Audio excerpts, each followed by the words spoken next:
प्यारे बच्चों, आज के इस वीडियो में आप लोग गुणनखंड विधि से मासा निकालना सीखेंगे। मासा को एचसीएफ बोला जाता है। तो यहाँ पे देखिए संख्या दिया गया है 8, 12 और 16 का गुणनखंड विधि से मासा ज्ञात कीजिए। तो देखिए यहाँ पे सबसे पहले आपको क्या करना है, 8 का अलग से मासा निकाल लेना है। जैसे यहाँ 8 दिया है, इसको अलग से लिख लेना है। उसके बाद यहाँ पे देखिए 12 दिया गया है, 12 को अलग से लिख लेना है। उसके बाद देखिए यहाँ पे 16 दिया गया है, तो 16 को अलग से लिख लेना है। अब सभी का खंड कर डालिए। देखिए यदि हम लोग 8 को काटेंगे तो सबसे पहले 2 से काटेंगे, 2 चौक 8, फिर 2 से काटिए, 2 दूना 4। उसके बाद फिर काटेंगे तो 2 का नम 2।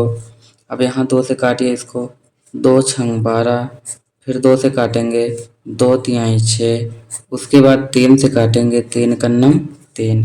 इसको भी काटिए, 2 8 16, फिर 2 से काटिए, 2 चौक 8, फिर उसके बाद इसको 2 से काटिए, 2 दूना 4।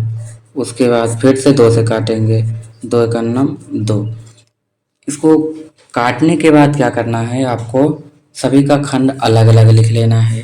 जैसे हमने सबसे पहले 8 निकाले थे, तो 8 का खंड क्या आया है इसको लिखिए।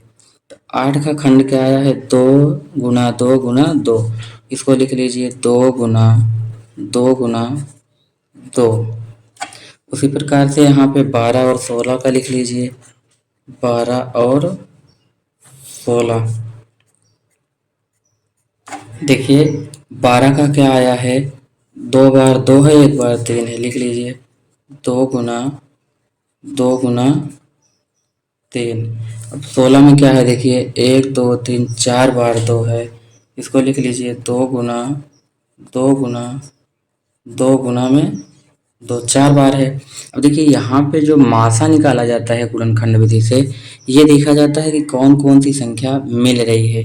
देखिए पहले वाले खंड में 2 है, दूसरे वाले खंड में भी 2 है, तीसरे वाले, यानी ये तीनों संख्याएं जो है तीनों खंडों में मिल रही है। उसके बाद देखिए और कोई संख्या मिल रही है, यहाँ पे देखिए फिर से क्या मिल रहा है, 2 फिर से मिल रहा है। और कोई संख्या ऐसा है जो तीनों में मिले। देखिए यहाँ पे 2 है, लास्ट वाले में भी 2 है, लेकिन 12 में 3 है, 2 नहीं है। तो इसका मतलब अब कोई भी संख्या ऐसा नहीं है जो तीनों खंडों में मिल रहा हो।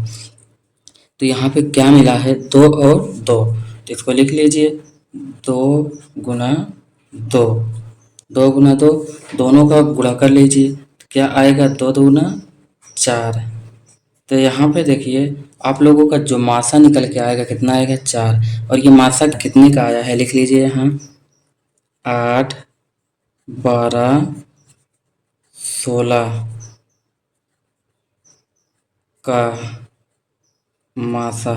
ये जो आया है किसका आया है, 8, 12, 16 का। तो 8, 12 का 8, 12, 16 का मासा बराबर कितना आएगा, 4 आएगा। तो यही आप लोगों का क्या हो जाएगा, आंसर हो जाएगा। तो इस प्रकार से मासा निकाला जाता है। पहले जो संख्या दिया गया है सारी संख्याओं का खंड कर डालिए, फिर देखिए कि तीनों संख्याओं में क्या क्या कॉमन है। कॉमन का मतलब मिलना चाहिए तीनों के खंडों में। तो यहाँ पे हमने देखा कि 2 जो है 1 बार दोनों में मिल रहा है, फिर देखें तो 2 बार मिल रहा है, यानी कि 2 बार जो है 2 दोनों खंडों तीनों खंडों में मिल रहा है। तो यही इसका क्या हो जाएगा, मासा हो जाएगा। तो इस प्रकार से गुणनखंड विधि से मासा निकाला जाता है। यहाँ पे देखिए एक सवाल और ले लीजिए, 18, 10 और 20 का मासा निकालना है। तो यहाँ पे देखिए 18 को आपको अलग से लिख लेना है, उसके बाद 10 को आपको अलग से लिख लेना है, फिर उसके बाद 20 है, इसको आप अलग से लिख लीजिए। अब तीनों का खंड कर डालिए। देखिए सबसे पहले इसको 2 से काटेंगे तो 2 9 18, 3 से काटेंगे, 3 त्रिका 9, फिर 3 से कटेगा, 3 का नम 3। इसको 2 से काटेंगे, 2 पंचे 10, 5 बार में कटा। फिर 5 से काटेंगे, 5 का नम 5। फिर इसको भी 2 से काट लीजिए, 2 धम्मा 20, फिर 2 से काटिए, 2 पंचे 10। उसके बाद फिर से 5 से काटेंगे, 5 का नम 5। अब यहाँ पे देखिए 18, 10 और 20 तीनों का जो खंड आया है उसको आप लिख लीजिए। देखिए 18 का जो खंड आया है 2 गुणा 3 गुणा 3, तो यहाँ लिख लीजिए 2 गुणा 3 गुणा 3। 10 का कितना आया है 2 गुणा 5। 20 का कितना आया है 2 गुणा 5। अब देखिए 18, 10 और 20 का मासा निकालेंगे हम लोग, तो यहाँ लिखिए 18, 10, 20 का मासा बराबर,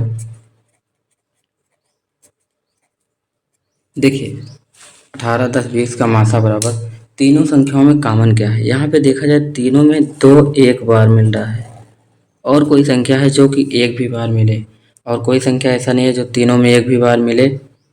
तीनों में मिलना चाहिए। जैसे यहाँ 2 जो है तीनों संख्याओं में मिल रहा है, 18 में भी, 10 में भी और 20 में भी।